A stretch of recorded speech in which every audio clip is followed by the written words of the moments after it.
¿No sirve? ¿No sirve?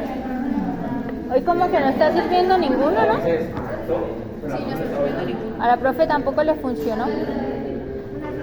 ¿Y ese cable sospechoso desconectado bajo no es? Ese cable, porque se supone que se la echa de media. No sé, no veo. Hans, ¿este cable sospechoso azul de abajo no es? Nada, Deje se me acabó todo mi electrónico.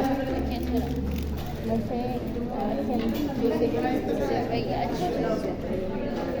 Todo el mundo tiene VIH. ¡Wow! No debe ser de algo de medicina. Ya. No lo toques, así. Mira este código. No. Bueno.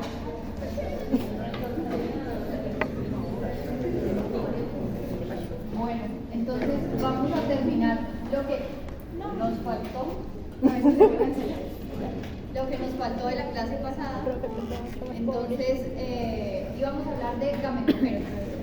Y lo primero que vamos a hablar es de la espermatogénesis, que es cómo se desarrollan y maduran estos espermatozoides. Entonces yo les hablaba de que los espermatozoides vienen de unas células germinales inmaduras que se llaman espermatogonias.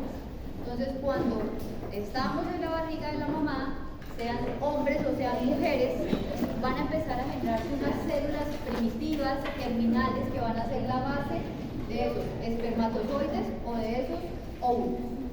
Estas células empiezan a aparecer más o menos entre la tercera semana de embarazo. Y en el caso de los hombres deben sufrir un proceso o deben pasar por un proceso de todo el desarrollo de su aparato genital masculino, y esos espermatogonias permanecen exactamente iguales durante ese tiempo. Es decir, los hombres empiezan a desarrollar testículos, pene, desarrollo de hormonas y demás, pero esas espermatogonias permanecen intactas. El hombre nace y más o menos sobre la pubertad es que empieza a haber ese influjo hormonal, y cuando se activa el influjo hormonal es que empieza el desarrollo y la espermatogénesis. Es decir, el hombre durante su infancia no tiene ningún componente de maduración ni de aparición de su espermatozoide. Y entonces, ¿cómo se da ese desarrollo o esa espermatogénesis? Tenemos una espermatogonia básica o una célula germinal primordial que tiene que ir avanzando hacia un espermatozoide maduro, altamente especializado. No sé qué le pasa a eso. Está loco. Y entonces, para que sufra ese proceso de maduración, debe pasar por lo que hemos revisado, que es meiosis 1, meiosis 2, y fuera de esos dos ciclos celulares debe hacer un proceso de maduración. Si no ocurre este proceso de maduración y diferenciación, el espermatozoide no va a ser capaz de fecundar. ¿Listo? La meiosis 1 y la meiosis 2 están dadas, uno, para que esa espermatogonia pase a un espermatocito primario, secundario y espermátida, y en medio de esos cambios del espermatozoide va a ir reduciendo su carga genética, que hablábamos que las meiosis es pasar de un estadio diploide a un estadio haploide. Y en la diferenciación ya se le da toda la estructura que se requiere para que pueda fecundar ese óvulo. Y entonces, ¿cómo se hace el proceso de maduración? Acá tenemos lo que en teoría debería ser un testículo. Y entonces tenemos que ese testículo, en una cosa que se llaman las células de Leydig, va a recibir en el momento en que el hombre llega a esa pubertad un influjo hormonal por parte de la hormona luteinizante. Cuando llega esa hormona luteinizante, empieza a haber una cascada de señalización por dentro de la célula, donde se activan unas proteínas G, hay un cambio de lo que va a ser el ARP cíclico, y esto lleva al estímulo y a la síntesis de testosterona, ¿vale? Y entonces esa testosterona va a ir hacia lo que conocemos como las células de Sertoli, y es en las células de Sertoli donde realmente ocurre la espermatogénesis, que son otras células que están ubicadas también en el testículo. Entonces, esa testosterona va a ir a estimular varios tipos de hormonas y de proteínas que hacen que esto que ustedes ven en este lado de acá, alrededor de esa célula de Sertoli, estos son las espermatogonias y ellas, como lo muestran en esta imagen, que en este caso serían las que están acá más pegaditas a la membrana basal, ellas comienzan a sufrir un proceso de diferenciación y de maduración. Y lo ideal es que esta zona de acá es el lumen, va a ser el lumen de lo que se llaman los óvulos seminíferos y los ductos deferentes más adelante. Y es allá donde finalmente va a irse los espermatozoides y en el proceso de su eyaculación pues van a salir. Entonces es un proceso de maduración y de cambio celular. Vamos a pasar de una célula que es redonda o cuadrada, con un núcleo celular muy grande, a una célula que tiene un flagelo bien chiquitito y una cabeza muy pequeña, donde ahí va a estar contenido todo el material genético. Y entonces esta es otra gráfica donde nos muestra cómo se unen esos ciclos celulares. La mitosis, acá, cuando tenemos esa célula primordial germinal, cuando estamos en el estadio más inicial, cuando tenemos 3 semanas de vida, los hombres en este caso. Ahí empiezan a aparecer, durante ese proceso de maduración, en la embriogénesis, en la barriga de la mamá, la espermatogonia. Y una vez ese niño llega a la pubertad, empezamos a tener las meiosis 1 y meiosis 2, y en cada ciclo de espermiogénesis que exista van a salir finalmente espermatozoides. Pero entonces, ¿cómo se conoce a ese proceso de diferenciación? Una cosa es la espermatogénesis, que es cómo produzco los espermatozoides, y la espermatogénesis tiene un proceso dentro de ella misma que se llama la espermiogénesis, que es que esa diferenciación de los espermatozoides. Entonces, en esta gráfica de acá nos muestran esa célula de las que yo le hablaba, que era redondeada, con un núcleo bien grande, que tiene mitocondrias, aparato de Golgi, todo lo que una célula debería tener. Y esa célula comienza a tener un proceso de condensación de ese núcleo, y ese material genético se empieza a compactar, y empieza esa célula no solo a compactar su material genético, sino a compactarse ella misma, a tener que volverse mucho más pequeña. Y empieza a crear una cosa que se llama el acrosoma, que es una parte que va a estar en la cabeza del espermatozoide. Y el acrosoma se crea a partir de lo que sería el aparato de Golgi. Ese aparato de Golgi se empieza a condensar cada vez más.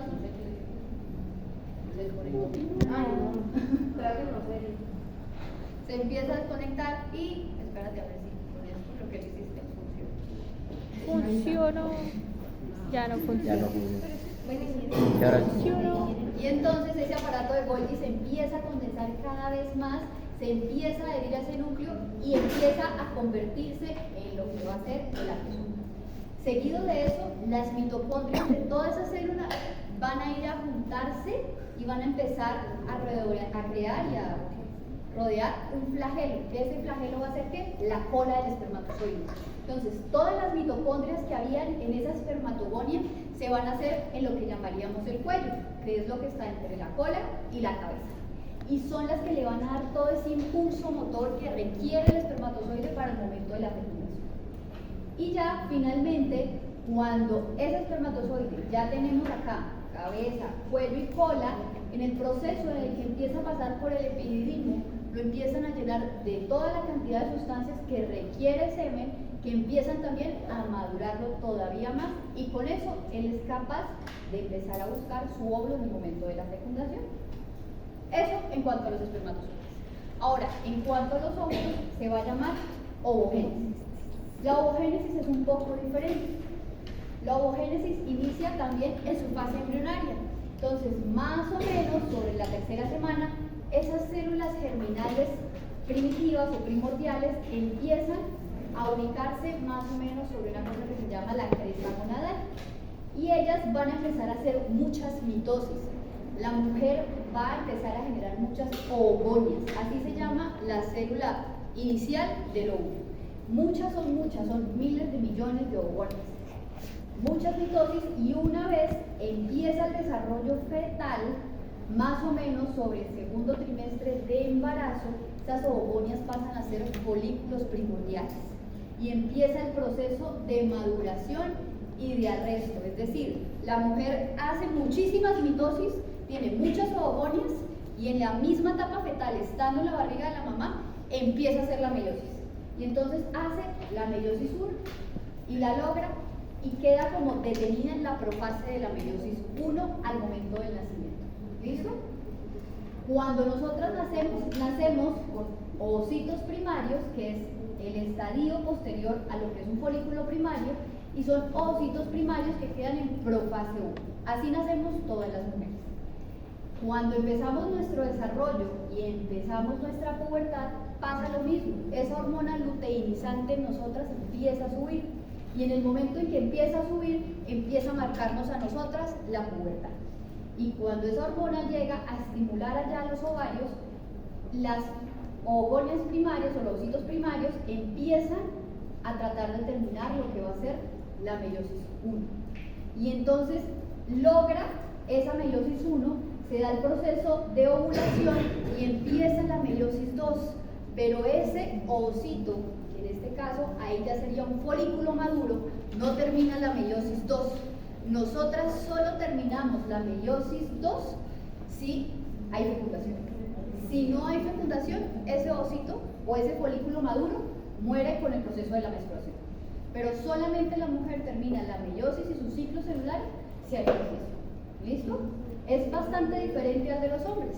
Y el hecho de que hagamos todas nuestras mitosis en el momento en que estamos en la barriga de nuestra mamá hace que nosotras vengamos con los huevitos contados, por así decirlo. Eso hace que nosotras tengamos una menopausia. ¿Por qué? Porque desde el momento en que nacemos ya sabemos o ya debemos tener la información de cuántos óvulos yo voy a tener. Y por eso a nosotras se nos acaba esa vida fértil. Cosa que no pasa en los hombres. Durante toda la vida, una vez el hombre llega a la pubertad, empieza a tener procesos de espermatogénesis.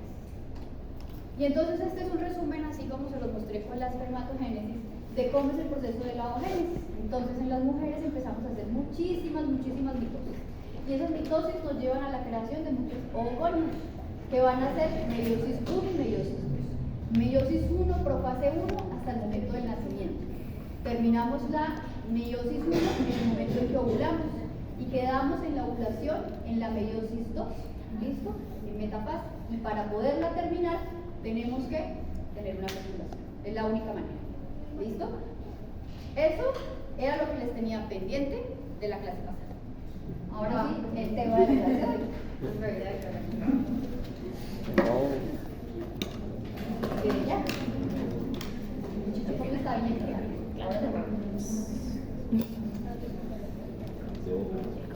Pendiente de la clase pasada. Otra vez. Debería aparecer esto. Eso te no sirve.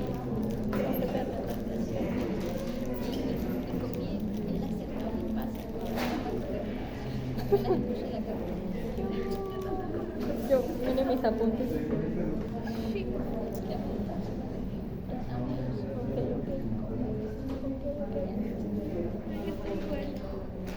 Es que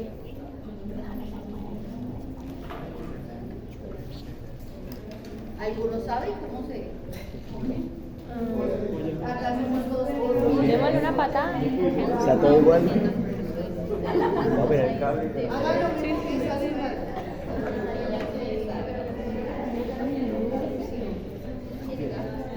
Ahí está. Ya. Ahí es. Ya no. Nada más ahí. Lo que hizo, repita. Ya. Ya no. Pero está como, ¿por qué?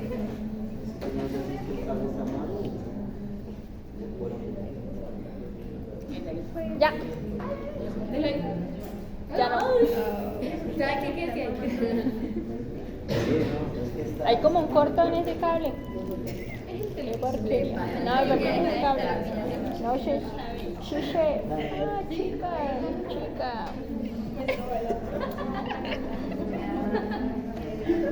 Así, mi papi me enseña cositas. Valentinas de las que le ponen un tontecito y después es capaz de arreglar. Las que yo sé que las colo. Es mi papá. Y yo, Mi papá me llamó a la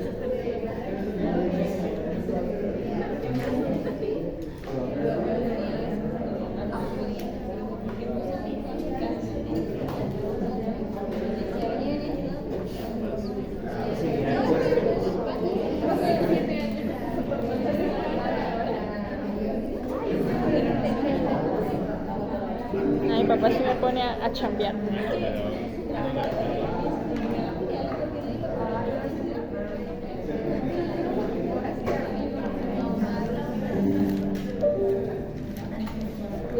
poner bombillas fundidos. Sí, uno les quema el LED y funcionan otra vez. Yo sé hacer mi parte, pero eso le gana la risa. Yo sé arreglar el motor del carro. Sí, mi papá me pone a... ¿Ustedes no han visto mis estados? Eso En no. Instagram. Creo que me tenés. En vacaciones. En vacaciones yo... ¿No? No.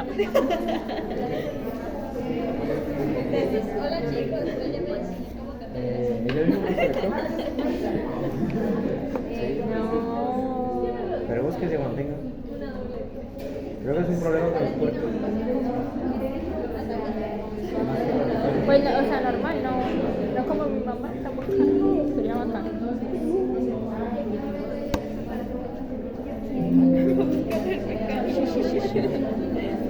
Cuando tuvimos vacaciones, bueno, esas vacaciones no porque trabajé, pero normalmente sí. Siempre mi papá siempre me pone a ayudar. ¿Cómo que no? Ella me conocía. Pero no subió nada, pero que yo me acuerdo. Es que yo me acuerdo. Sí, ¿cómo que no? Aparecía yo ahí con un... Pero eso no me gusta, la verdad, pero pues, bueno, me toca. No me gusta porque uno termina todo engrasado. Y es todo el día ahí debajo del carro. Cansado. Donde hay vacaciones. Vacaciones. Hay vacaciones.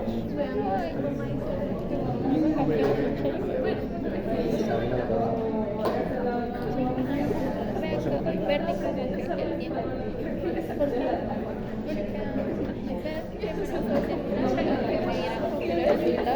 Y fui y no había nadie. Porque pues era como hora. Ay, entonces yo fui sin nada, sin solo con lo que me habían dado. Entonces fue. Y solo que ahí decía mucho, entonces que decía presencia de microorganismos, pero no decía como que cuál era. Entonces estoy filmando este momento. Bueno, ¿no? ¿Cierto que no? Entonces yo después volví a ir a atrás más tarde a reclamar eso, pero de igual forma los resultados son muy buenos. Pero el tiempo... Pero no hice la misma El otro genetista, el doctor Contreras, me informó que ya les había creado los grupos de mundo. ¿Qué? ¿Grupos de Que qué? entren y miden su mundo. Que él ya creó los grupos y que ya salen y que alguien ya les subieron como que las notas. Moodle. pero entonces no pensé que no me salían las Entonces, vamos a revisar entre hoy y el viernes lo que es la enfermedad genética cromosómica.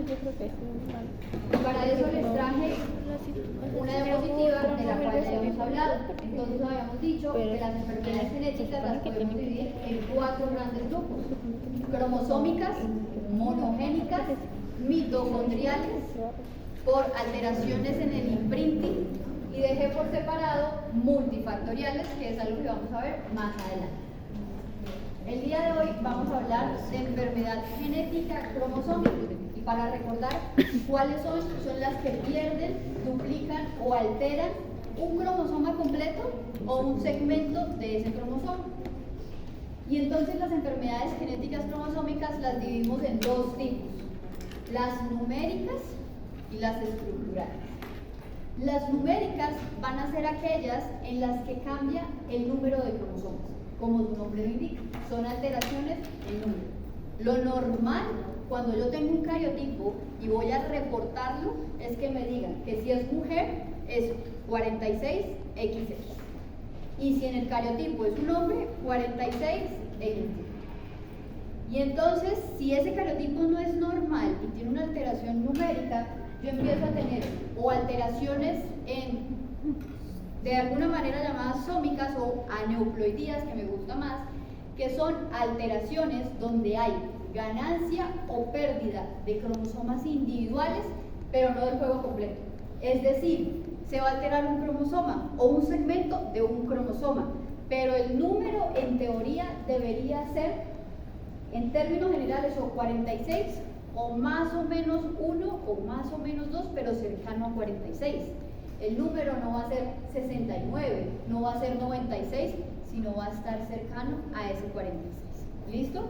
Y entonces dentro de los ejemplos que les traigo acá de un reporte de un cariotipo con una aneuploidía, va a ser este. Anormal, 47XY más 21. ¿Alguien sabe qué significa eso? Entonces Trisomía 21. Es decir, el cromosoma que está de más es el cromosoma 21. Y otro ejemplo es 45X. ¿Qué quiere decir ahí? El sexual. faltan cromosomas sexuales. Falta un cromosoma sexual, que en este caso asumimos que también es un X, pues no sabemos, pero lo más probable es que sea un X y que estemos frente a un Turner. ¿Listo? Ok. Ahora, síndrome de Turner. Ahora, ya vamos a hablar qué es el síndrome de Turner. Ah, ok. Los otros tipos de alteraciones numéricas son las euploidías, también llamadas como ploídicas. Estas alteraciones afectan juegos completos de cromosomas. Y entonces, como les decía, ya el número se nos sale, ya no es 46, ya no es 47, ya no es 45, sino que la cantidad de material genético se triplicó en la totalidad del mismo. Y entonces tenemos un cariotipo 69XXX, 92XXXY, y así dependiendo uno de los cromosomas sexuales y de qué tanto se duplicó o se triplicó la totalidad de ese juego de material genético. Ya vamos a ir viendo- Pero eso existe. esas enfermedades O sea, no alcanzan a sobrevivir. Ya vamos a ir hablando de Ah, eso. Vamos a tocar primero por acá. eso existe. Pues, Sí, Valentín. Por otra parte, tenemos las alteraciones genéticas cromosómicas estructurales. Y entonces en ellas hablamos de que el número de cromosomas puede ser normal, es decir, yo voy a tener 46, pero hay cambios en la estructura de ese cromosoma. Entonces, lo normal, volvemos y repetimos, un cariotipo normal tiene un reporte que es 46XX para mujer, 46XY para hombre. Pero en estas podemos tener alteraciones en alguna estructura de alguno de los cromosomas. Y las vamos a definir en dos tipos, unas que se van a llamar estables o balanceadas y otras que se van a llamar inestables o desbalanceadas. Las estables y balanceadas tienen que ver con que el material genético se reorganiza, pero no hay pérdida o ganancia significativa. ¿Qué quiere decir esto? El material genético está desordenado, pero está completo. ¿Sí? Puede que no esté en el orden que debería ser, el orden normal, pero si yo cuento la totalidad del material genético de ese individuo, está todo. En esas podemos hablar de unas cosas que se llaman translocaciones balanceadas. Y ustedes, no sé si ya han visto eso, no, igual yo se los voy a explicar, pero una translocación, ¿qué es? Algo cambia de lugar, ¿sí? Si yo estoy adelante, de pronto me voy para atrás y cambio de lugar. Eso lo vimos Una en translocación es un Global, ¿cierto? cambio de lugar, ¿listo? Y ese cambio de lugar de una cosa con otra, no se pierde información en el momento en que cambio de lugar, no hay pérdidas. Lo otro pueden ser inversiones. Las inversiones no necesariamente hay un cambio de lugar, pero sí me puedo voltear. Entonces quedo mirando para otro lado, ¿sí? Sin cambiar de lugar. Ya las voy a explicar más, tranquilos. Las inestables y las desbalanceadas es donde sí hay una pérdida o ganancia de material genético. Es decir, esa alteración estructural sí hizo que la cantidad de ese material genético o se perdiera un pedazo o se ganara un pedazo, dependiendo de qué, del tipo de cambio que tengamos. Y entonces ahí tenemos unos que se llaman de lesiones, que es cuando se pierde información genética, duplicaciones, cuando se aumenta esa cantidad de información genética, y otras de las que ya les he hablado, que son los cromosomas en anillo. ¿Qué son los cromosomas en anillo? Cuando esos telómeros se pierden, se me juntan esos cromosomas, ese cromosoma se perdieron los telómeros porque se hace pegajoso, ¿listo? Y queda sin función. Hasta ahí es un brochazo de lo que vamos a revisar el día de hoy, ¿listo? Y entonces, ¿cuándo empezamos a hablar de cariotipo? Nosotros empezamos a hablar de cariotipo y de la técnica como tal y la prueba con Theophilus Painter, más conocido como Painter. Painter empezó a describir y él dijo, el ser humano tiene más o menos 48 cromosomas, se equivocó con 2. Pero ya acercarse a eso, él empezó a hacer unas tinciones con anilina y demás, y acercarse a ello, pues era muy llamativo, porque normalmente entre especies cambiamos mucho la cantidad de cromosomas, y él fue el más cercano en describir ¿Cuántos posiblemente podríamos tener? Seguro cogió muestras de personas con alteraciones y por eso le dieron más. Y entonces él empezó a abrir el campo de la genética y de la citogenética, sobre todo, que fue lo primero que se empezó a describir en el campo de la genética. Y empezamos a hablar de Down y de todo. Y entonces, para poder hablar de alteraciones o enfermedades genéticas cromosómicas, tenemos que hablar de mecanismos de separación. Y aquí vamos a hablar de algo que alguno de ustedes me preguntó, que qué pasaba entre la metafase y la anafase. Entonces vamos a ir tocando un poco de este tema. Vamos a volver al ciclo celular. Y les traigo esta gráfica porque generalmente cuando nosotros estamos hablando de enfermedades cromosómicas, enfermedades genéticas cromosómicas, hablamos de las trisomías. Todo el material genético, todo puede tener alteraciones de trisomías. Lo que pasa es que no todos los cromosomas o no todas las trisomías son viables o compatibles con la vida. De hecho, de las alteraciones más comunes que existen están en el cromosoma 16, pero nadie con alteraciones de tipo trisomía o monosomías del 16 vive, ¿sí? Entonces, las más comunes son las que nosotros podemos examinar, son las que nosotros podemos estudiar. Y en este caso vamos a hablar de 21, 18, 13, y pues acá como estamos hablando de trisomías, no incluye Turner, que es la monosomía de X. Y entonces acá esto es una gráfica donde nos hablan de, en este lado, en el eje de las Y, tenemos un estimado de prevalencia por 10.000 nacidos vivos. Y en este lado, en el eje de las X, tenemos las edades de mujeres con embarazos. ¿Y qué nos muestra esta gráfica? Nos muestra que a medida en que la mujer se embaraza o tiene nacidos vivos, bebés, a mayor edad, la cantidad de trisomías también va aumentando, ¿cierto? Y entonces vemos que la más común, que es la 21, que es Down, ella lidera la cabeza absolutamente en esto. ¿Pero por qué? Porque son los que nacen. Mientras que si hablamos de muertos, muy posiblemente lidera Pato, entre ellas 3. Es decir, es más frecuente que estas que no tienen un pico de trisomía 21 acá elevado, se mueran antes de nacer. ¿Por qué? Porque tienen unas alteraciones bastante dramáticas que muchas veces hacen que ese embarazo se pierda. Entonces, esto es llamativo y por eso muchas veces cuando están en consulta o muchas veces si ustedes han escuchado entre sus familiares y demás que una mujer cuando se está acercando sobre los 40 años ya no debería tener hijos. Eso es lo que generalmente dicen. ¿Y por qué lo dicen? Porque en la medida en que nosotros nos vamos envejeciendo, se ha visto que ese ciclo celular comienza a tener más errores. Que ese proceso de disyunción, de separación, esa anafase, tiene más riesgos de errores. Y si yo tengo alteración en esa anafase, la meiosis 1, ¿qué voy a tener? Muy posiblemente un bebé con una trisomía. Pero entonces, esto nosotros lo pensábamos hasta no hace mucho. Hoy en día han empezado a salir más estudios porque hoy en día la donación de gametos es algo que está en boom. Entonces, hay muchas mujeres jóvenes como ustedes, entre los 18, los 29, los 19 y los 21 años, que deciden ir a donar sus gametos, ir a donar sus óvulos. ¿Para qué? Sus razones tendrán. Y entonces hemos podido empezar a estudiar esos óvulos de esas donantes que son muy jóvenes y nos hemos empezado a dar cuenta que hay unos picos de aneuploidía en las mujeres jóvenes, cuando en teoría las aneuploidías eran de viejas. Y entonces empezaron a estudiar por qué en mujeres jóvenes tenemos un pico de aneuploidías.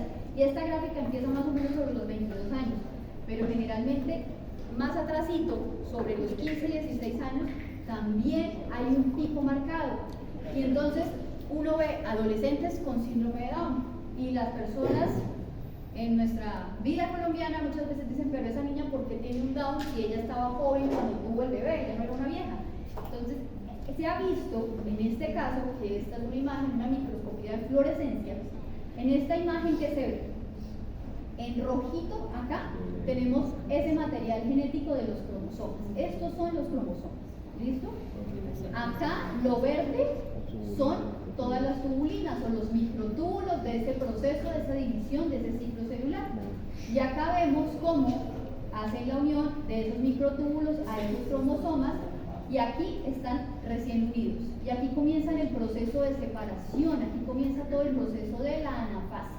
Y entonces vemos cómo esos microtúbulos van jalando esos cromosomas y los van separando. ¿Qué se ha visto? Que cuando la mujer es demasiado joven o está en etapas tempranas de sus procesos de ciclos menstruales, es posible que el sistema de alguna manera no esté totalmente maduro, ¿sí? Y entonces ocurren este tipo de situaciones. Acá nos pintaron el DNA de color azul. Acá están los microtúbulos, las tubulinas, y acá tenemos cómo se empiezan a unir, cómo se anclan ese proceso. Microtúbulos del centriolo, microtúbulos del uso mitótico hacen el anclaje y empieza la anafase. Y se ha visto que, por ejemplo, esto es un cromosoma, que está acá pintado un poco más en zoom. Este cromosoma está por acá montado en un microtúbulo y ese va a ir de más a esa célula que viene a dividirse.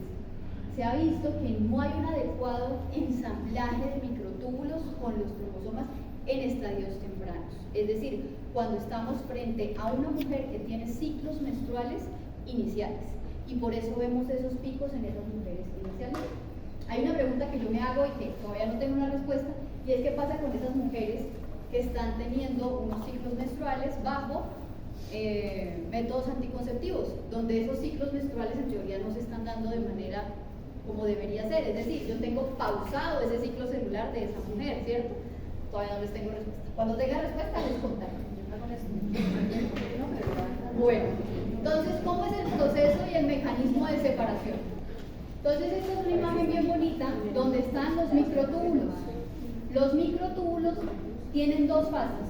Una fase que se le conoce como la fase de crecimiento, que es cuando ellos se van a ir a unir a los cromosomas, y una fase de acortamiento, que es cuando ya no los necesito y entonces la célula entra en su proceso, ya después se lo pase y su fase de interfaz. Y entonces esos microtúbulos están compuestos de unas proteínas. Una es la tubulina alfa y la tubulina beta. Y también tienen unas proteínas asociadas a los microtúbulos que son las MAPS. Y entonces, ¿qué pasa? La tubulina beta ayuda a que haya una hidrólisis e hidroliza una cosa que se llama el GTP. ¿Para qué? Yo necesito GTP para ese proceso de crecimiento.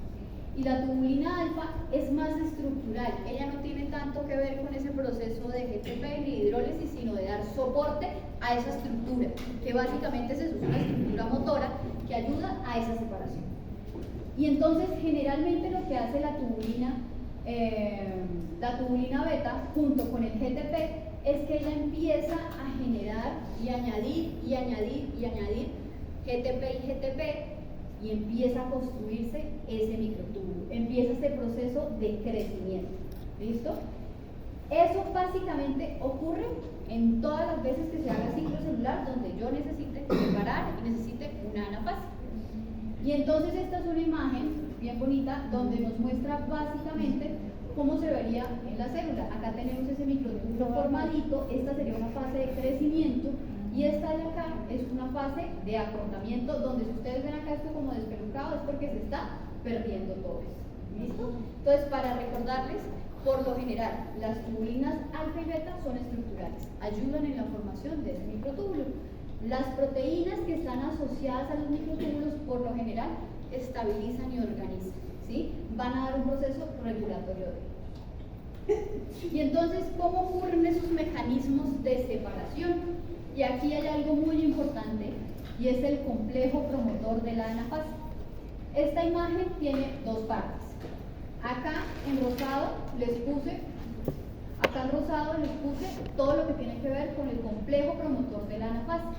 Y acá, en esta parte de acá en blanco, va a estar todo lo que hemos venido hablando de ciclo celular.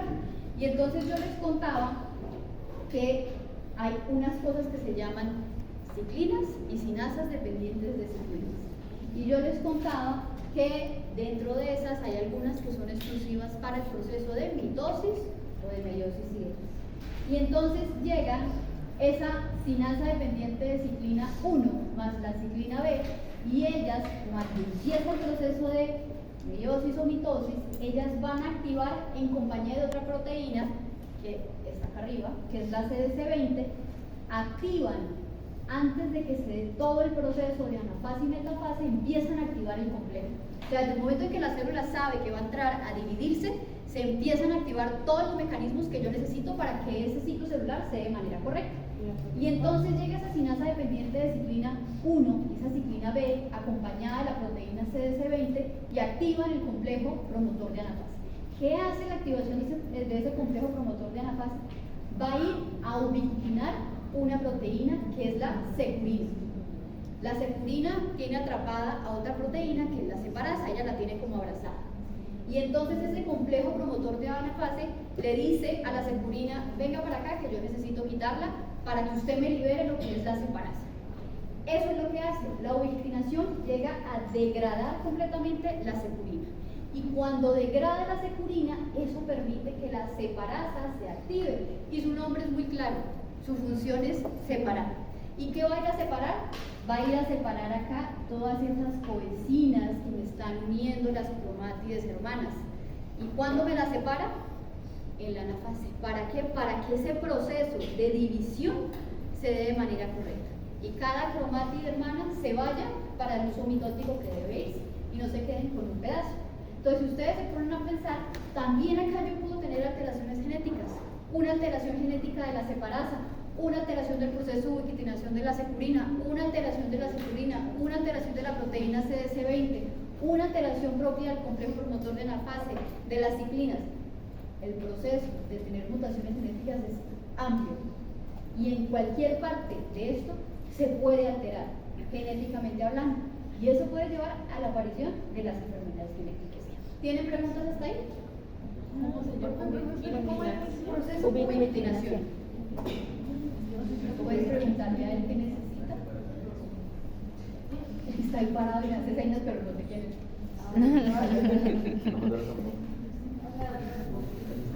Ábranle, ¿no? Ah. Hola, ¿qué necesita?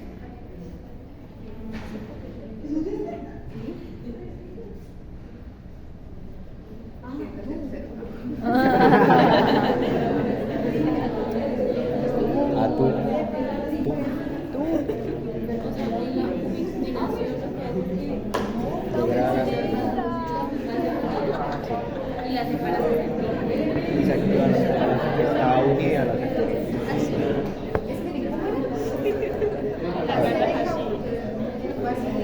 Claro que como me he dormido tarde, bueno, me dormí tarde la semana pasada que no dormí.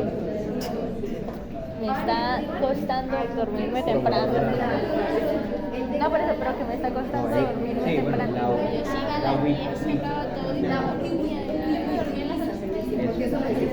Yo ayer a la 1 dando vueltas como, no era capaz. Lo que dice del semillero es que desde la barbita. Ah, La separasa. Entonces, ¿les repito? ¿Les repito o no les repito? Sí. yo me canso, yo hice esa El complejo como a la promotor 1 de que está. anafase va a ser el complejo que nos va a ayudar a que se dé la anafase de manera correcta. ¿Listo? Para eso todo empieza desde que yo ingreso a la mitosis o la meiosis. ¿Y qué se da? Se activa, acuérdense, la sinasa dependiente de ciclina 1 y la ciclina B hacen parte de esto. ¿Listo? Ellas son las primeras en activarse para que la célula migrese a este estado del ciclo celular. Y no van a estar solas, van a estar acompañadas de una proteína que es la proteína CDC20. Estas tres van a ir a activar como tal lo que conocemos como el complejo promotor de la anafase. Eso es un complejo de proteínas, ¿sí? Que están todas juntas y las llamamos así. Ese complejo promotor de anafase, antes de llegar al proceso de la anafase, acá estamos viendo G2, metafase, anafase. Antes de llegar a ese proceso de la anafase, ese complejo debe ir a hacer una cosa que se llama ubiquitinación. Ubiquitinar es similar a degradar, es similar a desaparecer, a eliminar. Proceso de ubiquitinar una proteína es callarla, no hacer que actúe, sacarla del panorama. Entonces, el complejo promotor de anafase, acompañado de todo esto, llega a ubiquitinar la securina, que es una proteína que está abrazando a la separasa. Cuando esa securina abraza a la separasa, no la deja actuar, está acá, usted no puede ir a hacer lo que tiene allá, se queda acá conmigo. Y en el momento en que queda ubiquitinada, la suelta, ¿cierto? Y queda esa separasa sola. Y en ese momento, la célula está pasando de metafase a anafase. Y yo necesito la separasa porque, si ustedes se acuerdan, yo les hablaba de una cosa que se llaman las coecinas.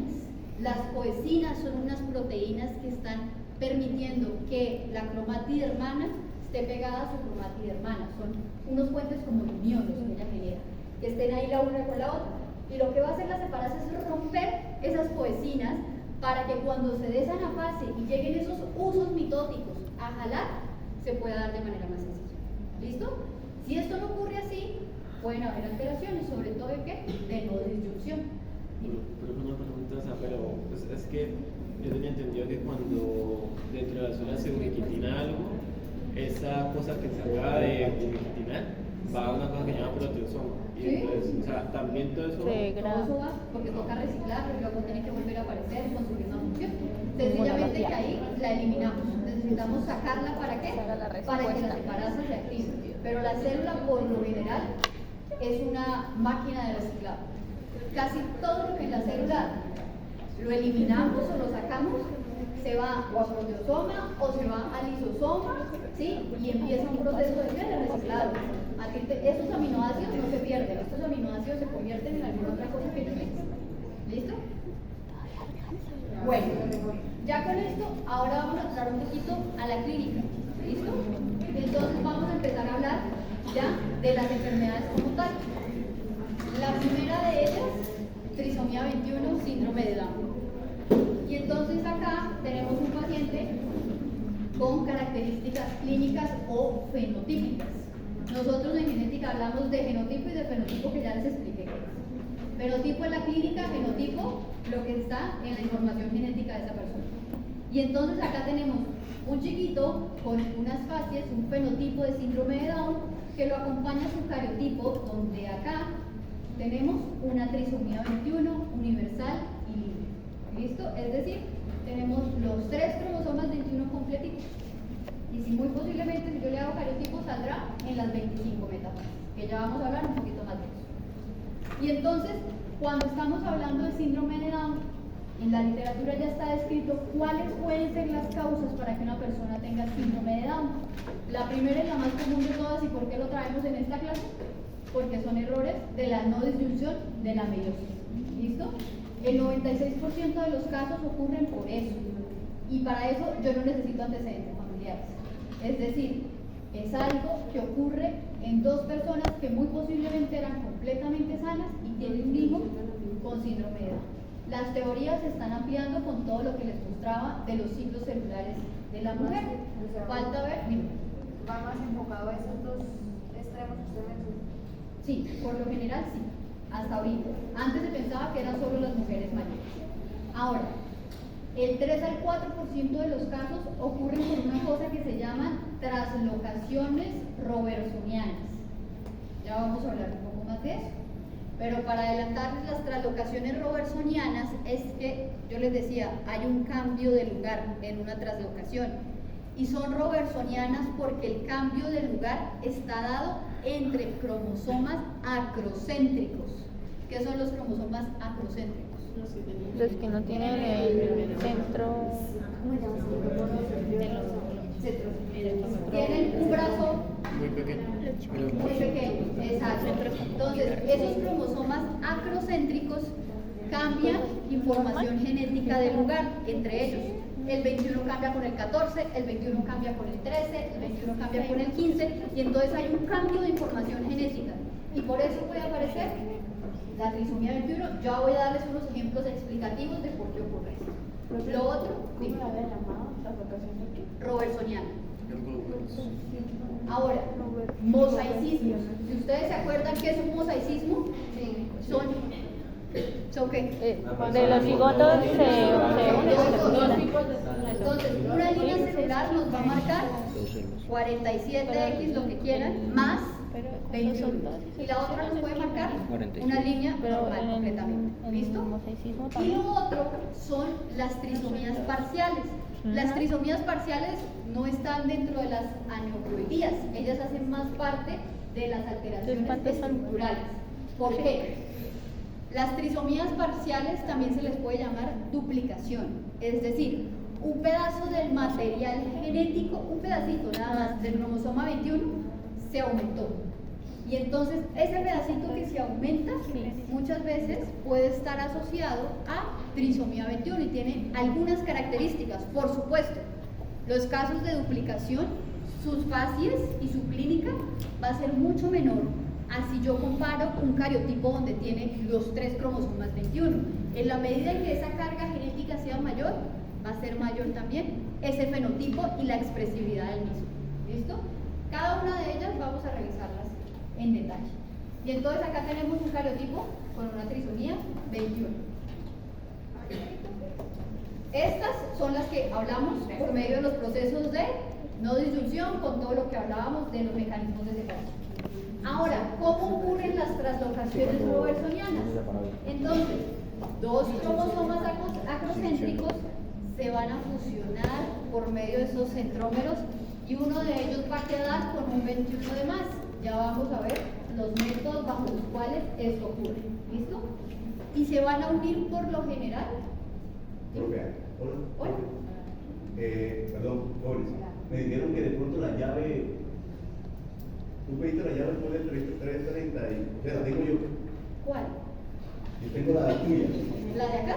Sí. Ah, pues si quieres déjamela. ¿Y tú tienes la de al lado? No. Se perdió. Que me estaban llamando de allá de Cancún. Gracias. Bueno, 0335. Sí. ¿Qué pasa hoy? No. Bueno, y entonces, esos cromosomas, los acrocéntricos, se van a unir a través de sus brazos larguitos, es decir, de los Qs, porque los chiquiticos, que eran los microsatélites, si se acuerdan, se perdieron. Y entonces, acuérdense siempre que se pierde información genética, muchas veces el material es pegajoso, y eso hace que entre ellos se unan.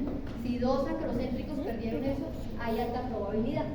¿Y cómo ocurre todo esto que les estoy diciendo? Básicamente. Entonces, acá tenemos un material genético. Estos 2 van a ser 2 cromosomas acrocéntricos. ¿Sí? ¿Por qué son acrocéntricos? Si ustedes ven, los 2 tienen punticos moraditos muy chiquiticos. Podemos llamarle el que ustedes quieran. Entonces, el azul, pongámosle que es el cromosoma 13. Y el rojo va a ser el cromosoma 21. Y entonces, ¿qué ocurre? Esta persona perdió ese brazo chiquito, ese microsatélite, en uno de ellos, en uno del 13 y en uno del 21. Y eso hizo que esta persona en su material genético tenga un cromosoma que es como un derivado, como 2 cromosomas en uno. Un pedazo que es del 13 y un pedazo que es del 21. Si yo le hago un estudio a esta persona tiene una alteración que se llama una translocación balanceada. ¿Por qué? Porque los microsatélites, yo les decía que eso regulan cosas del material genético, pero realmente el impacto a manera de enfermedad no es mayor. Y entonces, si yo hago estudios en cantidad, esa persona está completa, por así decirlo. Su material genético está completo, pero tiene una alteración genética.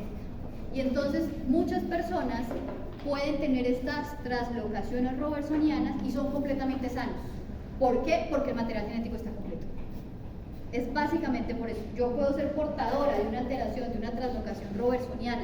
2 cromosomas están unidos a través de sus brazos largos, cromosomas acrocéntricos, nada más, unidos a través de sus brazos largos, pero mi información genética está completa y por eso no tengo alteraciones.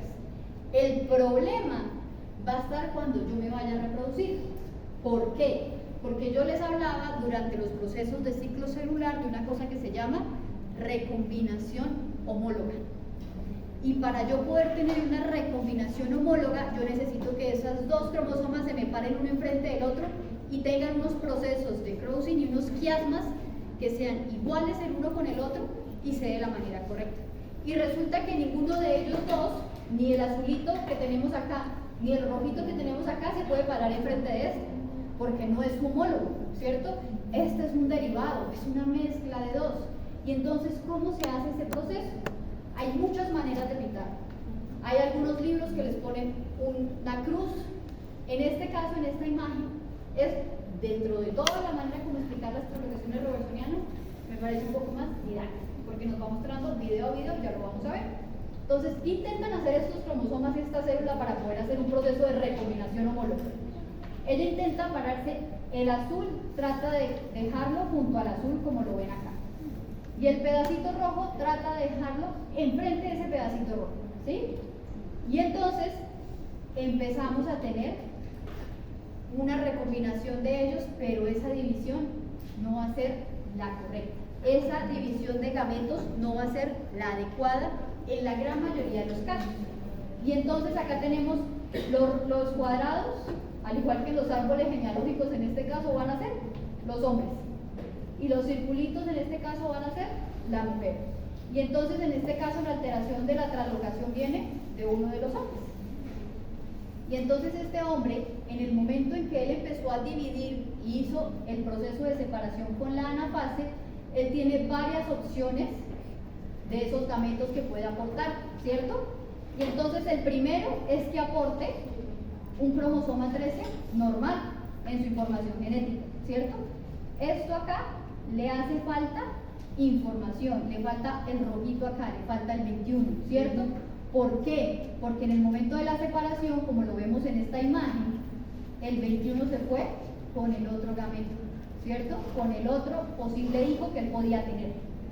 Y entonces, en este caso, volviendo acá, él no entregó un cromosoma 21 como debía ser, entregó nada más un cromosoma 13. La mamá sí entrega el 13 y el 21 como debería ser, más toda la carga genética adicional que necesiten. Y entonces tienen un hijo que tiene una monosomía del 21, es decir, a ese bebé le hace falta el cromosoma 21 que no tiene, porque ese cromosoma 21 estaba pegado a la translocación robertsoniana que cogió el otro gameto. ¿Me siguen hasta ahí? O sea, para que ¿Me siguen hasta ahí o repetimos? No. O sea, ahí Vamos está por ya la pedazos. persona tiene. Cuando yo les hablaba que la espermatogonia sufre unos procesos de meiosis y se empieza a dividir, de una espermatogonia van a salir varios hijos. Estos son los hijos y la división de esa espermatogonia, la reducción de esa carga genética de esa espermatogonia. Lo ideal es que esa espermatogonia vaya con un cromosoma 13 y un cromosoma 21. Aquí lo estoy llevando nada más a eso, pero tienen que ir todos los demás cromosomas. Pero para términos del ejemplo vamos a hablar nada más del 13 y del 21. Entonces, ese espermatozoide ya debe llevar ambos, ¿cierto? Pero si ustedes ven acá en el proceso de esa anafase, acá esta lo tomó muy posiblemente como que se estaba llevando el 13, el azulito de acá, porque ya llevaba el 21 en esta zona, pero se llevó el 13 acá y lo que la célula no sabe es que el 13 va acompañado de un 21 en lo que sería su brazo chiquito, ¿sí? O en su brazo pequeño. La célula no lo sabe, ella piensa que está cogiendo el 13, pero se lo lleva. Y cuando hace ese proceso de separación, pues deja a la otra célula hija sin un cromosoma 21. Y por eso tenemos esta monosomía, ¿sí? Por eso a este espermatozoide le falta el 21 que se llevó este otro. ¿Queda un poco más claro? Bueno, ahora vamos a revisar este caso. Como esta célula hija se lleva ese cromosoma 21 de más que está traslocado, se junta con una señora que tiene su 13 y su 21 completamente normal, pero resulta que el papá, cada uno aportó un 21 como debería ser, cada uno aportó el 13 y pues el 13 acá sin su microsatélite, pero al final es el 13, pero el 13 venía pegado con un 21. Y entonces aquí ya tenemos 1, 2, 3. Esto es un síndrome de Down por translocación. Aquí me lo van a pintar no los 3 chiquiticos que les mostré en el cariotipo, sino me van a pintar 2 chiquiticos y uno que es chiquitico con otro pedazo chiquitico acá. ¿Listo? Y ahí tenemos una trisomía 21 por translocación. No se afecta al otro por tener un 21 pegado. O sea, no debe tener como cosas adicionales de los otros, del otro par de cromosomas. No entiendo su pregunta. O sea, por ejemplo, ahí tiene trisomía, pero esa trisomía, el 21 está pegado con el otro. Entonces, Al no debe 13 tener como adicional. No, porque el 13 está en la carga que debe ser, son 2 13. Pero no pasa nada si los están pegaditos. Hacen el síndrome de Down. Mira, es como se pega. Ahí. Bueno, la otra opción que puede ocurrir, ¿sí? Y es que tengamos por acá que se fue 2 13, ¿cierto? El 21 agarró solo y se fueron 2 13 y ese 13 se fue con el 21 acá arriba, ¿cierto? Y entonces este señor que aporta 2 13 más el 21, que es el rojito, se junta con una mujer que tiene un 13 y un 21 y tienen un hijo con trisomía 13. Esto tampoco es compatible con la vida. Les he dicho que las trisomías que son compatibles son, perdón, sí es compatible pero mueren rápido, son 13, son 18 y son 21. ¿Listo? Lo pueden llegar a tener en este caso, pero generalmente mueren. Ahora, como este se llevó el 13 y el pedacito del 21, acá queda uno con un 21 solito. Y se junta con una señora que tiene una carga genética normal. Y entonces tienen un hijo con monosomía del 13. La monosomía del 13, si no es compatible con la vida, ese embarazo se va a ir de ahora. Ahora, lo otro que puede pasar es que efectivamente ese hombre done los que están bien, el 13 y el 21 normales, y le quede por acá uno solito, que es el que tiene el 13 y el 21, pero en translocación. Esto es normal, y esto va a ser una especie de equilibrio, porque tiene los dos. A pesar de que los tiene unidos, tiene los dos. Entonces, acá una persona completamente normal, y acá vamos a tener una persona con una translocación balanceada. Una persona que no tiene alteraciones fenotípicas, pero sí tiene alteraciones genotípicas. Y él va a cursar por el mismo proceso que su papá, de probabilidades de tener hijos con enfermedades genéticas como la trisomía 21. Cada vez que una mujer se embaraza y tiene alguna alteración genética, dependiendo de la que sea, en este caso tiene todas estas posibilidades en un portador de translocación 21. En un portador de una alteración, ya te doy la palabra, en un portador de una alteración monogénica, por ejemplo, tiene 50% de posibilidades, y eso lo vamos a ver cuando estemos viendo enfermedad monogénica. Profe, ese hijo que sale de ahí de la translocación equidad, ¿qué consecuencias tendría? Porque el hecho de que no tenga el brazo corto no va a afectar. Nada. Sería igual al papá. Sería igual al papá. ¿Qué pasa? Esos microsatélites, como les decía, regulan información genética pero no expresan enfermedad, ¿sí? Entonces, no se ha visto que esa alteración en esos microsatélites se asocie con una enfermedad puntual, no. Entonces, perderlos o ganarlos no tiene tanto impacto. Seguramente más adelante van a decir sí, son importantes, muy posiblemente, me imagino yo, para cosas multifactoriales. O sea, para predisposiciones, que de ello, alergias, predisposiciones a muchas cosas de las cuales la población en general está expuesta. Todavía no se han terminado de estudiar. Bueno. Profe, y entonces, ¿cómo se clasificaría a este caso de translocación balanceada? Una translocación balanceada, porque tienes toda la alteración, no tienes alteraciones en el número de material genético. Mira acá. Son células de la cadena estructural. Correcto. Acá yo no tengo alteraciones en número. Si yo no tengo alteraciones en número, no tengo aneuploidías ni euploidías. Si yo tengo alteraciones en estructura, empiezo a mirar de lesiones, duplicaciones, translocaciones, ¿qué puede ser? En este caso estamos frente a una translocación balanceada o equilibrada. ¿Listo? Y entonces esta es una imagen de un niño con síndrome de Down o trisomía 21. Ellos tienen una cosa que se llama microcefalia. Y adicionalmente pueden tener una cosa que se llama brachiocefalia. Y es la brachiocefalia, nosotros tenemos una cosa que se llaman suturas y fontanelas. La fontanela anterior es lo que llaman la molleja, que respira, ¿cierto? Y entonces esas suturas se empiezan a cerrar en la medida en que nosotros vamos creciendo una vez nacemos. La brachiocefalia hace que se cierre un poquito antes una cosa acá que se llama la sutura coronal, que es una unión entre estas partes del cráneo. Cuando se cierra esto muy temprano, acá queda una frente como muy estrechita, pequeñita, y el cráneo crece hacia atrás. Entonces suele ser como cabezoncitos hacia atrás y un cráneo acá como más chiquitico. Los niños con Down pueden tener eso. También van a tener una cosa que se llaman pliegues epicantales. ¿Qué son los pliegues epicantales? Los de los asiáticos, para que tengan claridad. Los asiáticos tienen pliegues epicantales todos, son este plieguecito que se les hace a ellos acá. Los pacientes con Down tienen pliegues epicantales. ¿Qué más tienen? Orejas de implantación baja. Las orejas de implantación baja es que, ¿qué? Si yo trazo una línea recta desde el inicio, o bueno, desde esta parte del ojito hacia atrás, por lo menos un tercio de mi oreja tiene que quedar por arriba. Si no queda un tercio por encima, yo empiezo a tener implantación baja. Hay muchas personas que tienen implantación baja. Así que no se miren porque se van a encontrar entre ustedes. Lo otro que pueden tener son manchas de Bruchfield. Las manchas de Bruchfield No todos, y no es tan frecuente en nuestra raza, porque ahorita les voy a mostrar fotos. Nosotros en la genética estamos llenos de razas, de diferentes colores, de diferentes etnias. Y generalmente los Down suelen tener en algunos lugares, en algunas latitudes, los ojitos claritos. Y entonces se ve una cosa que se llaman las manchas de Bruchfield, que son estas tinciones blancas, como blanquecinas, alrededor de los celitis. También pueden tener un puente nasal plano, es decir, acá esta zona del tabique está hacia atrás, está como chata. Lo otro que pueden tener es macroglosia. Ustedes por lo general, a la gran mayoría de ellos los ven con la lengua todo el tiempo afuera. ¿Por qué? Porque su lengua es muy grande y fuera de eso ellos tienen una cosa que se llama hipotonía. La hipotonía, ¿qué es? La capacidad que yo tengo de vencer la gravedad. El solo hecho de levantarme, ya estoy venciendo la gravedad.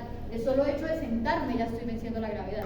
Si yo no venciera la gravedad, pues pasaría tirada en el piso completamente. Ellos tienen una hipotonía, les cuesta más ese proceso de levantarse. Cuando ellos nacen, el proceso de desarrollarse es más lento si yo lo comparo con un niño normal. Pueden tener un cuello más corto, pueden tener un paladar alto y ojival, que es un paladar que si yo los pongo a hacer voy a ver el paladar allá arriba y lo voy a ver como en un triángulo. Pueden tener también pliegues nucales, más que todo cuando están bien gorditos. Pueden tener un color de piel que se ve como moradito, porque tienen una superficie, una piel muy delgada. Y estas son otras alteraciones que podemos ver en ellos. Entonces, dentro de todo lo que les he dicho, pueden tener también ojos almendrados con unas fisuras palpebrales hacia arriba. Entonces, los ojitos de ellos van hacia allá. Normalmente es que los ojos vayan en un horizontal perfecto, pero en algunos casos pueden ir hacia arriba, como es el caso de ellos. Acá ustedes no ven, pues este pareciera tener una braquicefalia, pero adicionalmente ustedes ven un occipucio aplanado, porque yo les hablaba que a ellos les cuesta mucho levantarse. Entonces, generalmente ellos los primeros 6 meses de vida pasan mucho tiempo acostados, y ese proceso de estar tanto acostados puede generar una alteración estructural de ese cráneo, de esa calota, y hacer un occipucio mucho más grande. En ellas un poco más, en la medida en que van creciendo se ven un poquito más. En ella tiene algo acá de pliegues epicantables, tiene unas narinas antevertidas, que básicamente es una nariz con las narinas así, se ven todas. Pueden también tener, en estos no se ven, pero un pliegue palmar único bilateral, es decir, si ustedes se miran las manos, tenemos varios pliegues. En ellos, el pliegue, y hay personas que tienen pliegue palmar único y no tienen Down, por favor. Entonces, pueden tener un pliegue completamente que traspase la mano de un lado a otro y ya no tienen más pliegues. Lo otro que pueden tener, que tampoco se ve en la imagen, es una cosa que se llama sandal gap. La distancia entre el dedo, el hallux, que es el dedo gordo del pie, y el resto de los dedos tiene una abertura mucho más grande, como las sandalias 3 puntadas o las chancletas. Por eso se le llama sandal gap, porque ese espacio que nos da la sandalia, ellos lo tienen de manera fisiológica o normal. ¿Listo? Y aquí es cuando les digo que la genética es raza. Nosotros estamos acostumbrados a ver nuestra población colombiana, que aunque es muy diversa, no somos iguales al mundo, ni somos una muestra de todo lo que es el mundo. Entonces, generalmente uno se pregunta, bueno, yo como genetista me pregunto, ¿cómo se ven muchas enfermedades en asiáticos? En negros de verdad negros, o sea, gente afro, ¿sí? Eso cambia mucho las estructuras y cómo se ven las personas, pero si ustedes ven, entre todos ellos hay similitudes, ¿sí? Entre todos ellos comparten características. Entonces, esas son las enfermedades genéticas.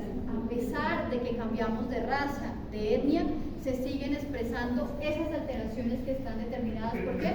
Por nuestro material genético. Y aquí hay más de las manchas de Bruchfield, ese paladar alto y ojival que les decía que es como si fuera en U, en B, hacia arriba, ¿sí? Y este es un niño con una hipotonía, si ustedes lo ven, está completamente, su boquita la descuelga. ¿Por qué? Porque a ellos les cuesta más mantener la boca cerrada. Mantener la boca cerrada hace parte de un proceso de un tono que está bien. Si ustedes ven a una persona todo el tiempo, es porque le cuesta sostener esos músculos faciales. ¿Listo? Este es un niño, acá sí se ve, no sé si en el video se ve, ahí se ve ese pliegue palmar único de estos niños, acá también se ve, este es el sandal gap, que también lo vemos acá. Y esto es una de las características que ellos también pueden tener, pero la verdad esto también está en personas completamente normales, que es una clinodactilia del quinto dedo, que es que el quinto dedo de la mano está dobladito. Es así. La otra es la trisomía 18 o síndrome de Edwards. La trisomía 18 es otra aneuploidía y como su nombre lo indica hay un cromosoma 18D que en este caso está acá. Y entonces en ellos, por lo general los Edwards fallecen casi que en un 99% más o menos sobre los 2 primeros años. ¿No? Muchos de ellos mueren. De los Edwards vivos, ay mire, volvió el muchacho. Hola, ¿me dejaron otra llave?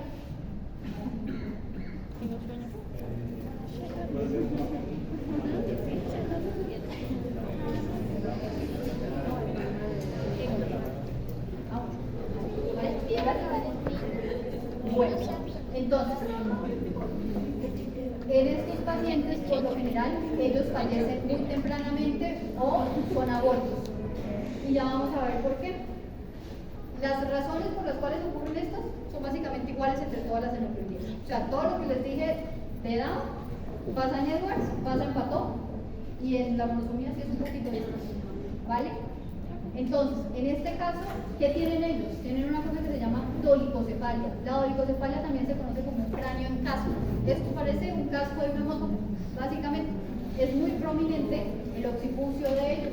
¿Listo? Y esto es una alteración, una craneosinostosis. También podemos tener que malformaciones del pabellón auricular. Las orejas tienen deformidades en ellos, entonces a veces una cosa que se llama el hélix, que es lo que nosotros tenemos acá, empieza a doblarse entre él, ¿sí? No hay un buen desarrollo desde el momento embrionario y podemos tener alteraciones. Lo otro que podemos tener también es unas fisuras palpebrales cortas. La distancia que hay entre lo que es nuestro pliegue intercantal interno, que es este pliegue de acá, con el pliegue intercantal externo, que es este que tenemos acá, hay unas tablas estandarizadas. Cuando yo tengo esto un poco más pequeño, yo puedo estar pensando que esa persona tiene un ojo más pequeño. Eso se llama en medicina microoftalmia. Ellos pueden tener esas fisuras y esta distancia mucho más pequeña.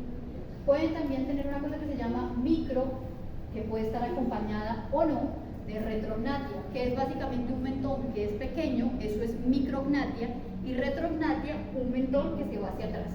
Si yo analizo una persona de perfil, lo que es la frente y el mentón deberían estar, si yo trazo acá una línea, deberían estar iguales.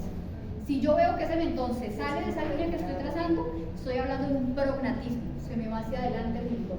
Entonces, ese mentón se va hacia adelante, si yo trazo la línea, se va hacia adelante.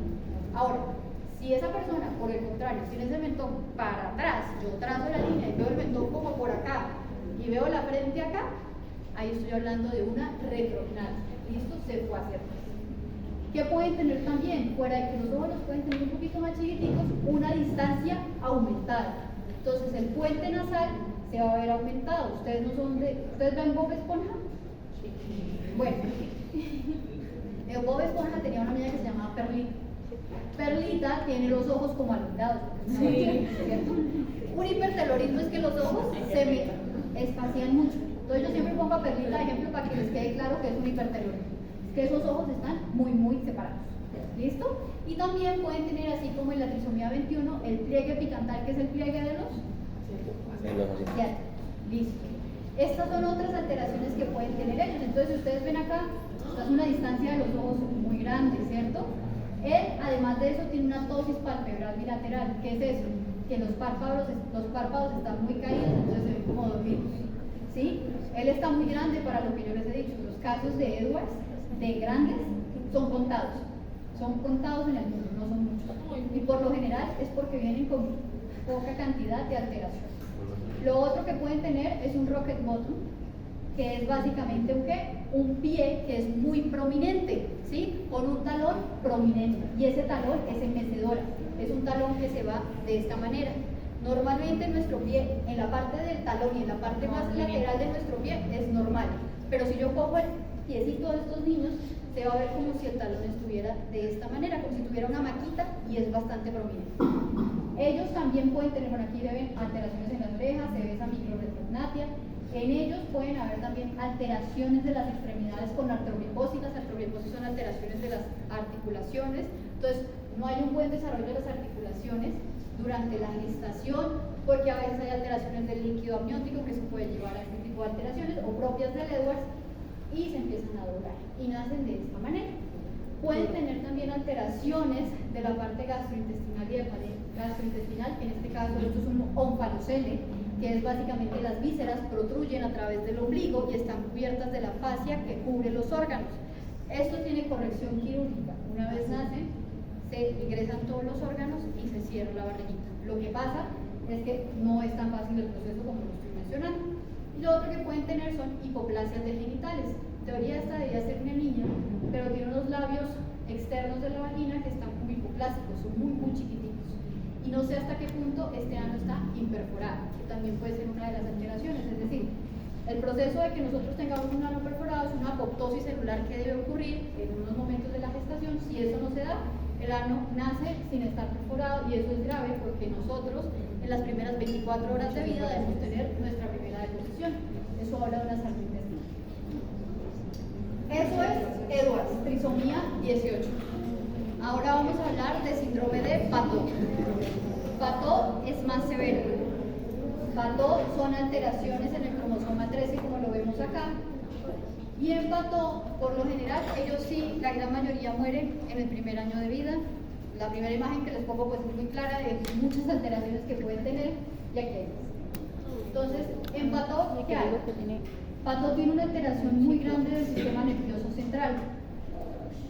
Todo lo que yo vea, los ojos sobre todo, y lo que yo vea de entrada en un paciente, cómo está la ubicación de sus ojos, cómo es el tamaño de su frente, cómo es el tamaño de su cráneo, cómo está ubicada su nariz, es como la puerta de entrada a cómo está el cerebro. Entonces, de entrada, si yo veo acá, en la primera foto, la foto A, yo no veo ojos, muy posiblemente aquí no hay globo ocular, esto se ve como si fuera un tejido, pero no se ve como un ojo. No tengo nariz, no tengo división acá de ningún tipo a nivel de labios, veo como un huequito, pero no veo mayor cosa. Esto posiblemente me está hablando de que este bebé tiene un cerebro como este. Este cerebro que es una holoprosencefalia, es decir, no hay una división de esos hemisferios cerebrales, no hay una formación de los surcos del cerebro. Si ustedes colocan en Google un cerebro siempre sale con un montón de surcos, ¿cierto? Normal, y está dividido a la mitad. Nuestro cerebro tiene un hemisferio derecho y un hemisferio izquierdo. En la holoprosencefalia ese proceso no se da y la holoprosencefalia es común en los pacientes con Patot.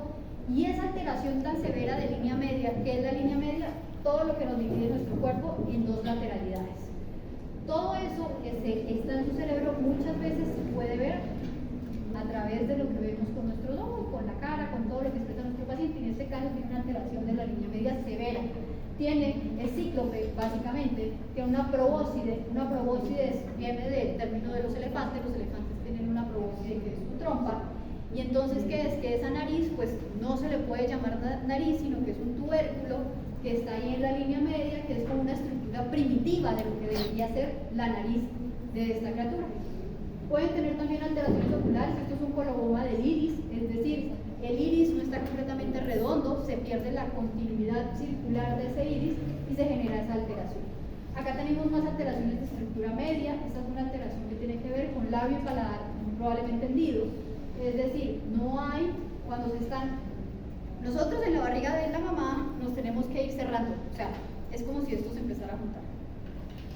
Y entonces en el momento en que todo esto se va juntando, se va creando unos cierres perfectos, ¿sí? Acá, la zona de la boca es como si fueran como naricitas de un perrito que están separadas, y esto tiene que empezar acá a juntarse. Resulta que estas dos partes de acá no se juntaron bien y se genera como un puente que intenta unirlas. Por eso acá se le ve como si tuviera un pedacito acá que es la nariz y otro pedacito acá y acá un puente. Es decir, la unión se da, pero se da de manera rara. Y muy posiblemente, como tiene la nariz y la boca, el paladar también está afectado, porque el paladar hace parte de ese proceso de unión. Va ocurriendo por fuera y va ocurriendo por dentro de nuestra línea media. También pueden tener una cosa que se llama polidactilia. La polidactilia es un dedito de dedo. Y ellos también tienen esto, que es un rocket bottom, que es un pie y talón en mesero. Pueden tener alteraciones muy severas como transposición simple de grandes arterias, y es básicamente que las arterias no están donde deberían estar, ¿sí? Las grandes. arteria pulmonar y arteria aórtica. No están donde deberían estar y ellas son las que nos dan oxígeno y se oxigenan. Entonces, cuando no están de la manera correcta, eso es bien grave para la persona, amerita un procedimiento quirúrgico apenas nace y pues en ellos, fuera de todo lo que ya han visto, más lo del corazón, eso es lo que limita su calidad de vida y su esperanza de vida. Y aquí hay más ejemplos de eso, más niños con solamente un ojito, más probóscides, que son estas lesiones de nada más una naricita o un tubérculo de nariz. Si ustedes ven acá, ellos tienen lo contrario a hipertelorismo. ¿Por qué? Porque o tienen un ojo o los tienen muy juntos. Eso se llama hipotelorismo. La distancia de los ojos está muy cerca. ¿Listo? Y aquí volvemos a tener otro óvalo seco. Ahora vamos con síndrome de Turner. El síndrome de Turner es la monosomía del X. Y entramos a monosomía. Solo hay una. Solo hay una compatible con lo mismo. Dime. Profe, ¿qué define como, digamos, el grado de complejidad de de todas estas trisomías? ¿O simplemente se manifiestan de diferentes? A mayor cantidad de alteración, o sea, si es una trisomía universal libre, si yo encuentro los 3 cromosomas en todas las células, muy posiblemente va a tener un cuadro más abierto, más lleno de todas estas características clínicas. En la medida en que yo me voy encontrando trisomías parciales, que es pedacitos de ese material genético, de esos cromosomas de los que hablamos, puede ser un poco más llevadero. En la vida real sí existen duplicaciones de los cromosomas 13, 18, 21, sí, eso sí existe, pero generalmente son segmentos puntuales. Ahora bien, en cada cromosoma hay genes para todas partes del cuerpo, ¿sí? Y entonces ya estas personas que tienen esas duplicaciones, esos pequeños pedazos alterados, no necesariamente manifiestan un síndrome de Edwards, un síndrome de Patot, sino que manifiestan enfermedades a correlacionar con esos genes que están afectados en esa pequeña región donde hubo la alteración genética, ¿sí? Pero no necesariamente nosotros estamos hablando de síndrome de Patot, de síndrome de Edwards, sino tiene una duplicación de tal tipo, ¿sí? Tiene una duplicación de este otro y dependiendo de lo que esté escrito en la literatura miramos si esa duplicación o los estudios funcionales. Hay muchos laboratorios donde microbiólogos, biólogos y demás cogen las células y les hacen estudios para saber qué pasa si se aumenta esta información genética, qué pasa si se disminuye esta información genética. Hoy en día con bioinformática, que es la manera en la que nosotros vamos modulando y vamos viendo cómo el material genético cambia sin necesidad de hacer experimentos en seres vivos. Entonces la bioinformática me hace proyecciones de qué pasaría si hay diferentes cambios. Y así nosotros vamos mirando y le vamos dando importancia a los hallazgos de un estudio genético respecto a la clínica de los pacientes, ¿vale? Pero generalmente es, si yo tengo trisomías universales y libres, el cuadro clínico va a ser mucho peor. Bueno, en cuanto a síndrome de Turner, entonces tenemos que es la monosomía del X, y aquí tenemos una X que está sola. Esta monosomía también se está revirtiendo si realmente estamos hablando de una monosomía universal o no. Yo les decía en algún momento de las clases, todo lo que ustedes estudien hoy van a tener que volverlo a repasar cuando sean profesionales, porque muchísimas teorías de la ciencia se debaten año tras año.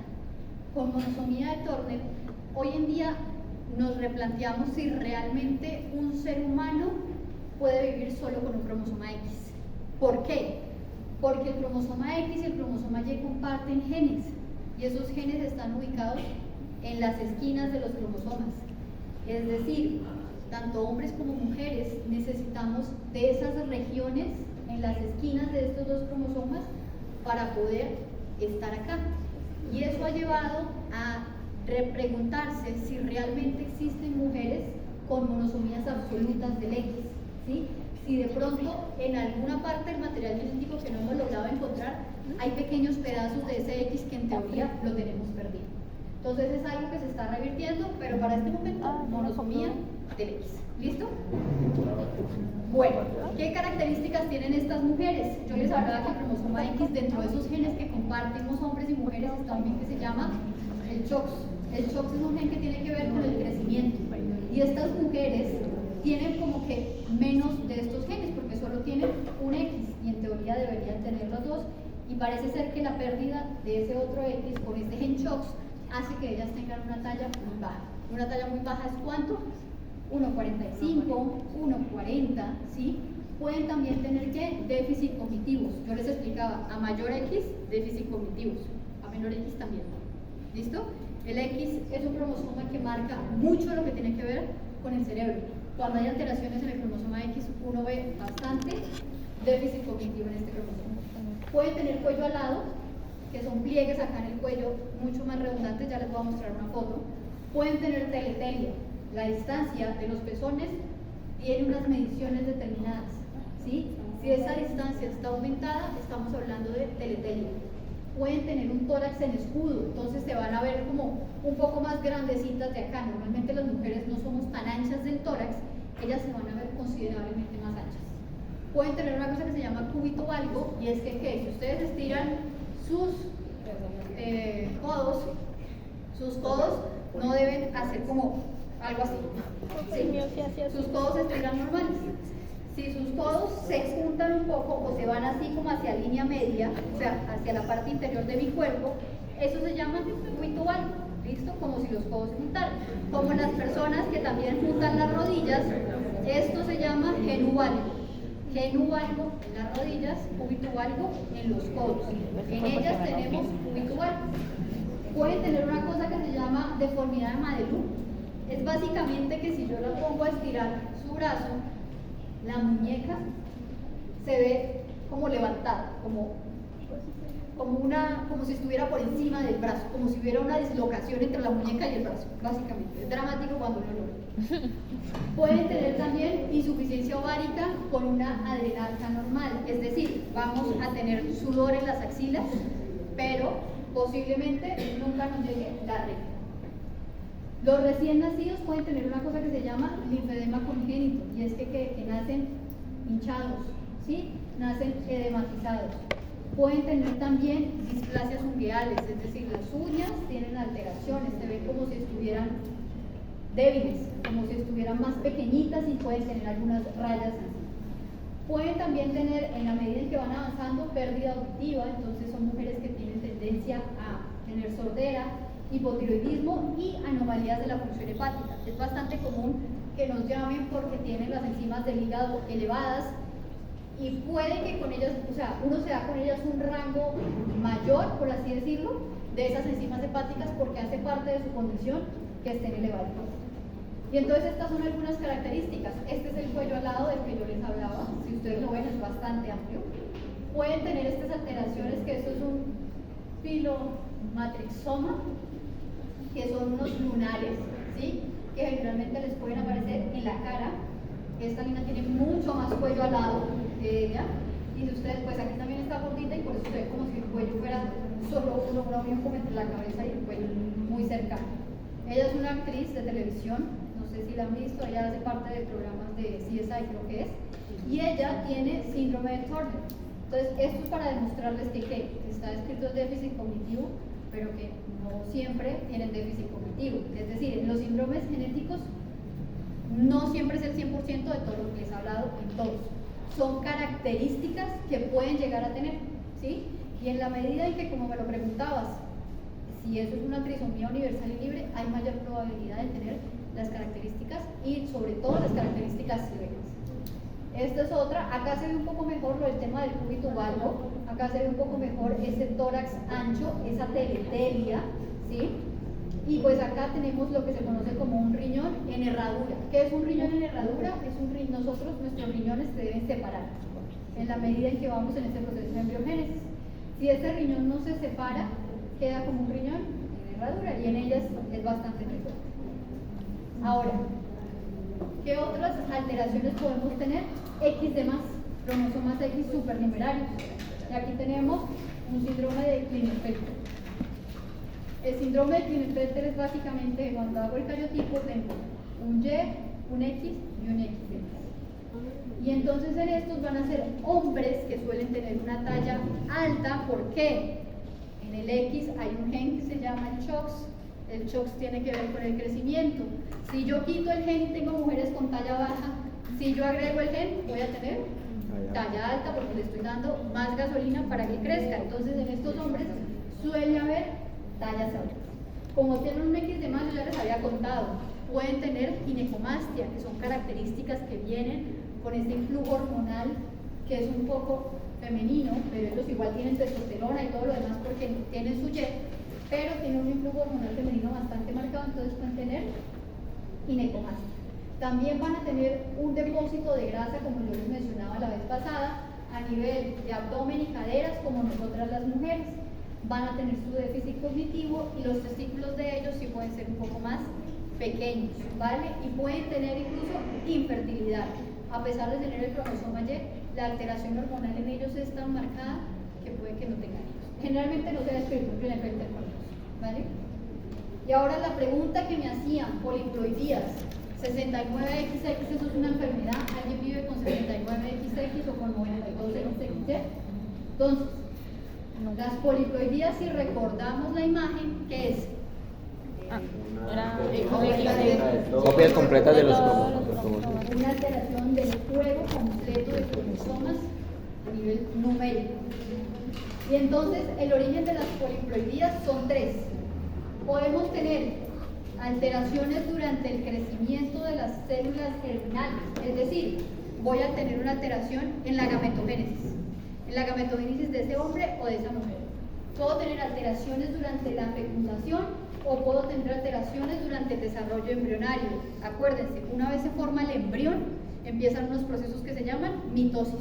Mitosis y mitosis para empezar a diferenciar esas células del embrión y empezar a crear los diferentes sistemas y tejidos del ser humano.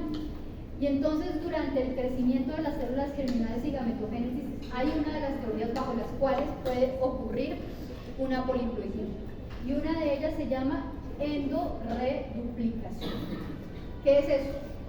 Es la replicación del genoma nuclear, en este caso, sin división celular posterior, lo que va a resultar en células poliploides con exceso de carga genética, con alto contenido de ADN. Entonces, si ustedes se acuerdan, cuando estábamos revisando ciclo celular, en la interfase hay una fase que es la fase S. Y en la fase S, ¿qué ocurre? Se duplica el material genético, ¿cierto? Y resulta que en esa interfase, en la primera parte de esta imagen acá, estamos con el espermatogonio, acá lo pusieron bien más puro. Espermatogonio. El espermatogonio en su interfase duplicó su material genético en la fase S y entonces empiezan los procesos de división celular. Y entonces tenemos acá que esa profase, esa metafase, esa anafase empieza a dividirse y entonces resulta que acá en esta telofase hubo un error y entonces ese material genético y esa telofase no hizo el proceso de, ¿cómo se llama? Diacinesis. ¿Cómo se llama la última fase? Citocinesis. ¿Cómo se llama? De la de anafase. Cuando hace un anillo constrictor esa célula y se divide. Entonces, en ese proceso de citocinesis no se da como debería ser y esa célula que debía dividirse no se dividió y quedó con exceso de material genético. Ahí, ese es el espermatozoide. Ese espermatozoide se va a entregar. Ahora, ese espermatozoide empieza su proceso ya más adelante y él tiene que empezar a sufrir sus procesos de división celular, ¿cierto? Y entonces ese espermatocito tiene que entregar unas células hijas, ya después de haber hecho la duplicación de su material genético. Y entonces va a entregar unos gametos que no son haploides. ¿Por qué? Porque tiene ese exceso de información genética. Va a entregar unos gametos que siguen siendo diploides por esa duplicación excesiva que hubo. Y cuando se encuentre con el ovocito, que el ovocito sí va a venir bien en este caso, tenemos un cigoto que tiene el triple de información genética. Por eso puede ocurrir en este tipo de hipótesis de gametogénesis, ¿vale? Los hipótesis de la fecundación. Lo normal es que un espermatozoide fecunde un óvulo. Cuando hay dos espermatozoides fecundando un óvulo, va a ocurrir una alteración poliploide. Dime. Había veces que los espermatozoides tienen más de una cabeza, o sea que tienen dos cabezas.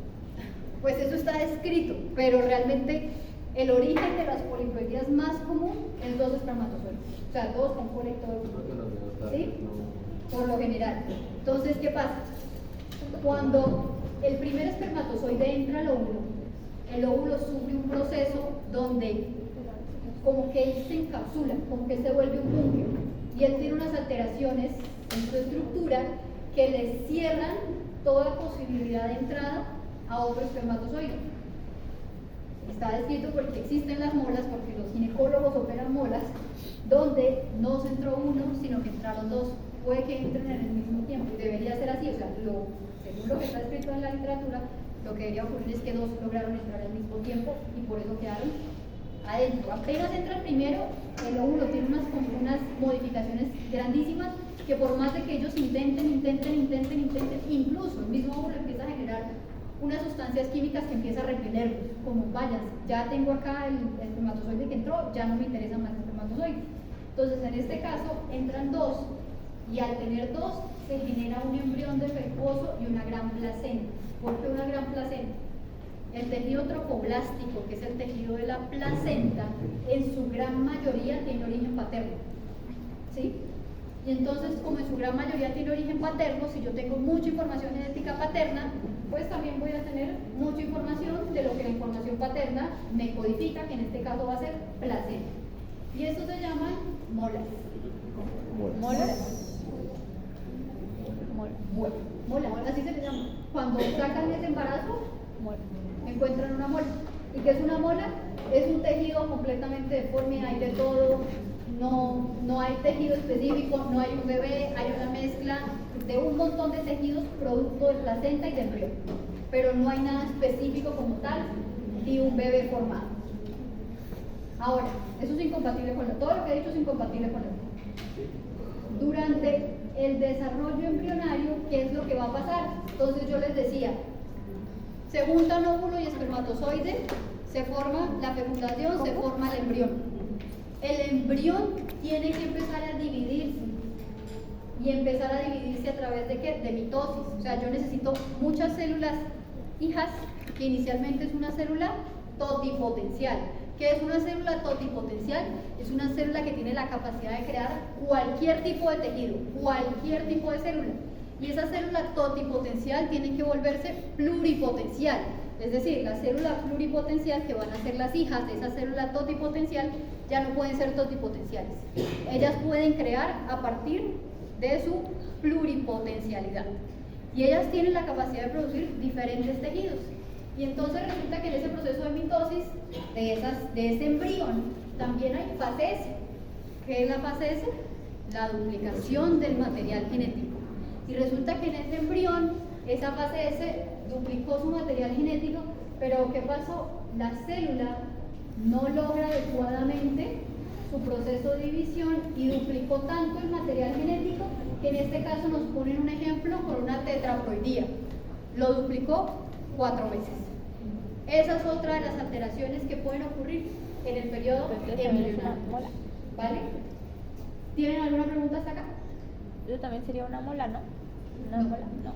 Entonces, Puede serlo, puede serlo, puede serlo. ok. ¿Tienen alguna otra pregunta? Bueno. Dejemos hasta acá y los otro pedazo se los continúo la próxima.